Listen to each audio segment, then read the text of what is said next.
right, we're having our final review for our semester exam, and I kind of opened up the floor. What are some things we have nervous anxiety about? And one of them was graphing trig ratios. And not the inverse ratios, you're not going to have to graph those, but your regular trig ratios. And so we had this basic layout, remember, of f of x, or I think actually on the exam we just use y rather than f of x. Doesn't really matter. It is a function, so the function notation is fine, but you can use y as well. Y is equal to, and so if we had a vertical shift, like positive 3, the whole graph shifts up 3, or if it were like a negative 3, it shifts down 3. Plus or minus. A positive means you don't flip anything. A negative means you flip the whole thing. And so your key points are going to invert. Then if we had like a number here, that would change the amplitude of the graph. And then of course, if we had something like cosine, that tells me the main key points are usually 1, 0, negative 1, 0, 1. B gives me the period change, remember, and then x minus plus, some value. This would be your horizontal shift. So I know with this layout, for instance, I'm going to shift the whole thing down 3, backward pi over 5, which don't even try to graph that. That's a nightmare, right? We're going to flip everything. We're going to stretch everything. And my period, instead of being the usual 2 pi, it's going to be 2 pi over a half, which is 4 pi. So I'm not going to actually finish the graph until I get to 4 pi. So when we graph this thing, pi over 2, pi, 3 pi over 2, 2 pi, negative 1, negative 2, negative 3, negative 4, negative 5, negative 6. We'll want to start, remember, by shifting everything down 3. And we'll want to shift backward pi over 5. And what even is that in degrees? That's like a fifth of a pi is what, 36 degrees?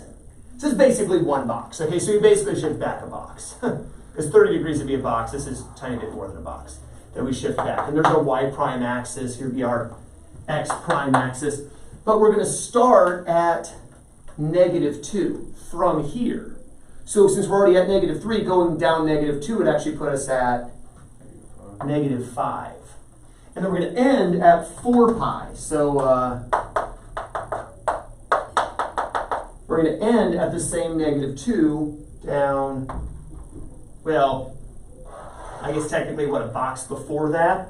And then halfway in between would be 2 pi, a box before 2 pi. So we're going to be at positive 2, which is positive with respect to the axis. Halfway in between there would be a 0. Halfway in between there would be a 0. And then we slowly curve up. And something like that. And you can see the whole cosine curve has been stretched out, stretched this way, shifted down, shifted a little bit back, and flipped over. Now, you're not going to have one this complicated on the test, but this kind of shows all 1, 2, 3, all 5 things at once that you could have. Does that help, or does that lose us? Again, the key is the amplitude is multiplied by the function. The shift is a separate number. The period is multiplied by x. The shift is a separate number. So shifts are always separate. Vertical shift is separate. Horizontal shift is separate, but within the parentheses. Amplitude and period are multiplied, if that helps. So 2 is multiplied, that's amplitude. Half is multiplied, that's period. Shift, shift. Make sense? And the plus and negative for the A, that's for flipping the flip or not flip. Okay. Yeah, this is flip or don't flip. Invert or don't invert, I guess would be the better way to phrase that. The other thing that you had mentioned, Jamie, was the difference between a trig equation and an identity.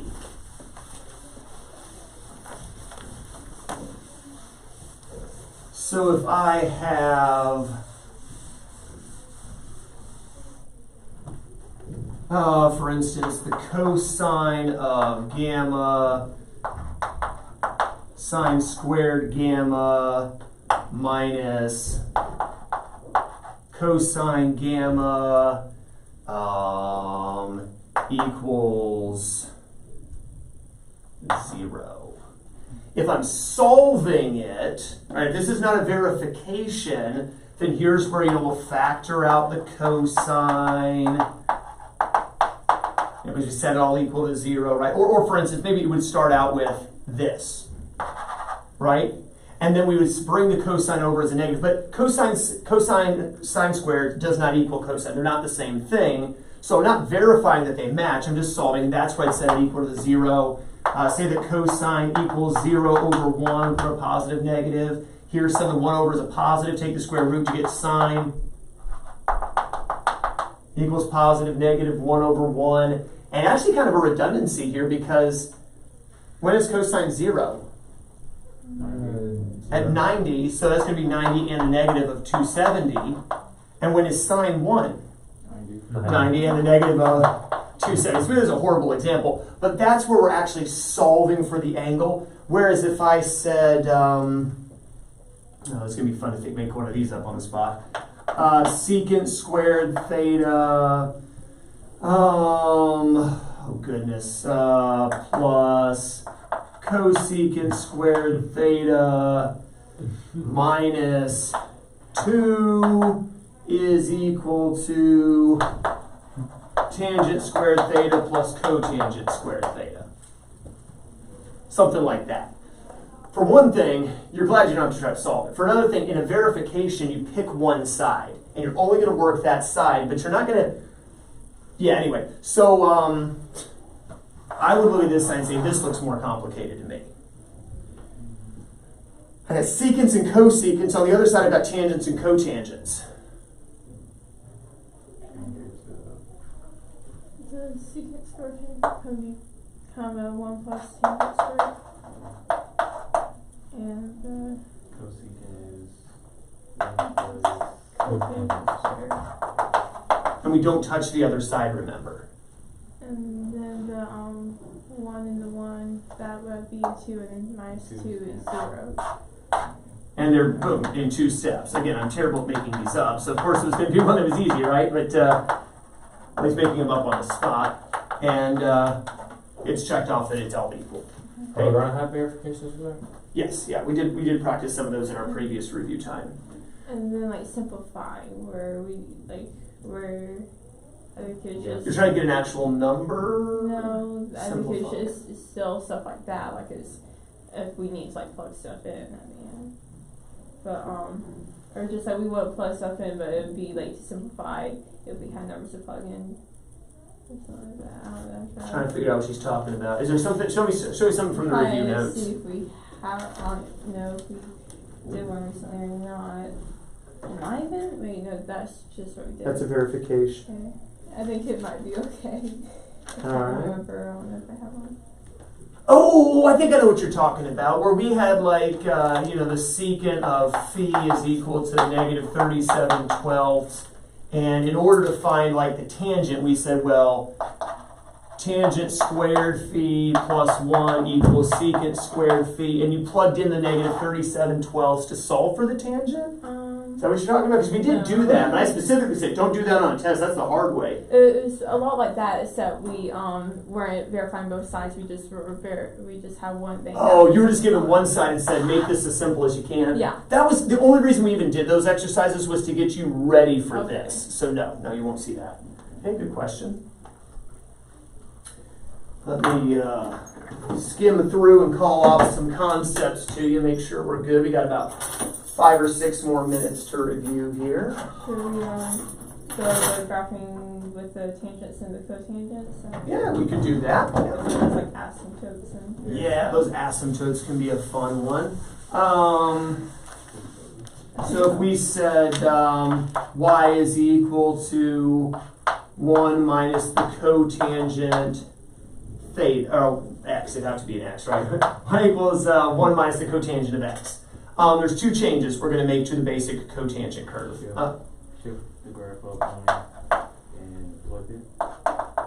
So normally cotangent's key points are, asymptote 0, asymptote 0, asymptote. and if you remember tangent, it's just the reciprocal. So all of it was 0, asymptote 0 for tangent. They just trade places. Remember we had a 1, -1, 1, -1. But if we're going to flip it, you can't flip an asymptote and you can't flip a 0. But you put the one. But you can flip the 1s. So now at this point, we're going to start with the asymptote, 0 at pi over 2, asymptote at pi, 0 at 3 pi over 2, asymptote at 2 pi. But instead of 1 and negative 1 where the graph goes like that, it's going to be negative 1 here and the positive 1 here where it's going to, if we can actually use the point I plotted, and something like that.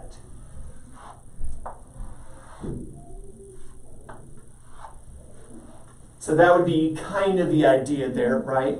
If you had a secant, and secant does have asymptotes also. Oh, the whole thing shifts up one though, so.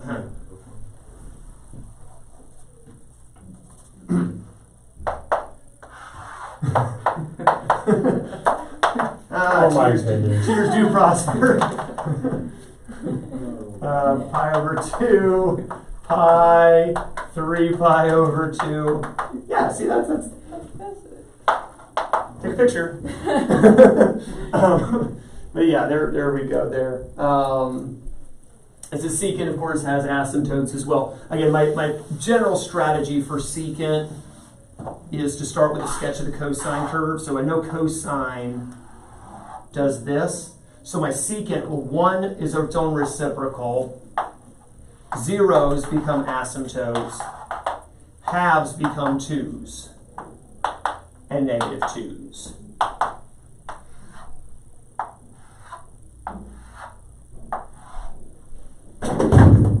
There's a chair there.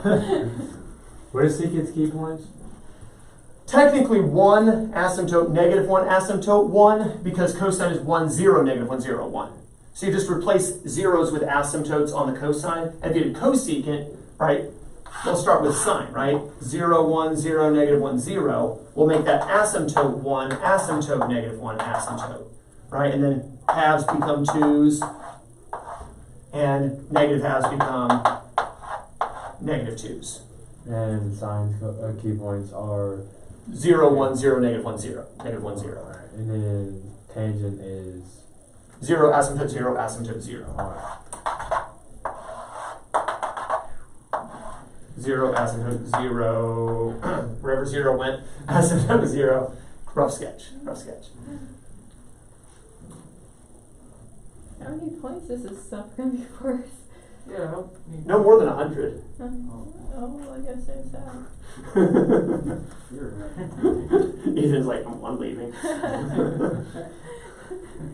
Oh, thou goddess this. Thou shalt do goodly. Goodly. Verily in pursuit.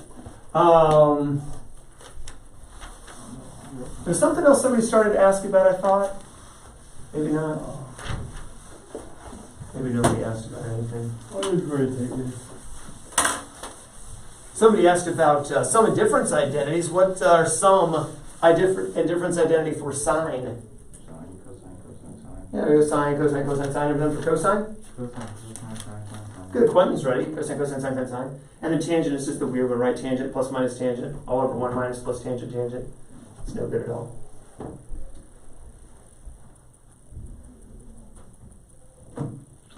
We still have like a minute and a half. You can ask questions. Or sleep. I'm cramming with the Domains and ranges? Yeah. So remember domains for sine and cosine, arc sine and arc cosine. Negative 1, 1. Negative 1 and 1 for tangent, arc, tangent and arc cotangent. You get 32. Yeah. And then for arc secant and arc cosecant. Negative 1, Negative 1 and 1 to infinity. Yeah. Right? And then the limited range of sine Negative 90, 90. in brackets for arc cosine. Brackets 0 to 180. Brackets 0 to 180. Arc tangent's limited range. Negative 90, 90. Right? Arc cotangent. 0 to 180 in parentheses. Good. Arc secant. Bracket 0 to 180. Bracket 0 to 180 except 90. 90. And then arc cosecant. Negative 90, 90 in brackets 0. Right.